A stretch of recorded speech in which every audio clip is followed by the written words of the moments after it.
Baby হওয়ার পরে এমন কোনো মা নাই যাদের কমন একটা কথা থাকে না যে আপু আমার চুল ঝরে পড়ে যাচ্ছে। আর যারা সাধারণ আছে মানে স্টুডেন্ট থেকে শুরু করে যারা হিজাব পরে এসব আপুদের তো খুবই কমন একটা কথা যে আপু আমার মাথা চুল ঝরে পড়ে যাচ্ছে। আর একটা সিজনও থাকে যে যেই সময়টায় মানে চুল ঝরে পড়বে, চুল গজাবে, গাছের পাতা ঝরে পড়বে, নতুন পাতা গজাবে, এটা খুবই স্বাভাবিক। তো আমি পার্লারে গেলে আমাকে চুল কাটতে চায় না পার্লারের কেউ, কারণ হচ্ছে আমার চুল দেখে নাকি তাদের মায়া লাগে। তো এটা 2025 সালের চুল। আমি অনেক বড় ছিল চুল, যারা আমাকে 2025 সালে দেখেছেন, বেবি হওয়ার পরে আমার চুলগুলো দেখেছেন, বিভিন্ন ধরনের তেলের মানে আমি চুল মাথায় দিয়ে সিপিএস হেয়ার মাস্ক চুলে দিয়ে আমি দেখিয়েছি, তারা দেখবেন যে আমি 2025 সালে আমি চুলটা কেটেছিলাম নিজে নিজেই পার্লার, কারণ পার্লার আমাকে চুল কেটে দেয় না। তো আমার এই চুল কিন্তু আবার আলহামদুলিল্লাহ অনেক সুন্দর বড় হয়েছে, সবাই মাশাআল্লাহ বলবেন ভিডিওটা দেখে যে এই চুলটা কিন্তু tissue hair oil, CPS hair mask, hair tonic এগুলো ব্যবহার করেই হয়েছে।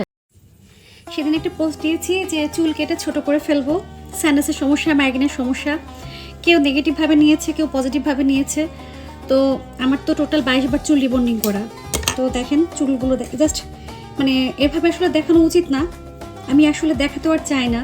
তারপর টিচু হেয়ার অয়েলটা নিয়ে যাদের প্রশ্ন থাকে, বা আমার পেজের যে প্রোডাক্টগুলো হেয়ার প্রোডাক্ট সিপিএস থেকে শুরু করে, জাস্ট আমি একটু দেখাবো যে এখানে আমি চুলটা বেঁধে রাখছি, জাস্ট এটাই দেখেন, কোনো ভেতরে পাম নাই। যারা আমাকে নিয়মিত দেখেন তারা জানেন। আর চুলের লম্বাটা দেখেন, মানে কি অবস্থা, মাশাআল্লাহ বলবেন অবশ্যই।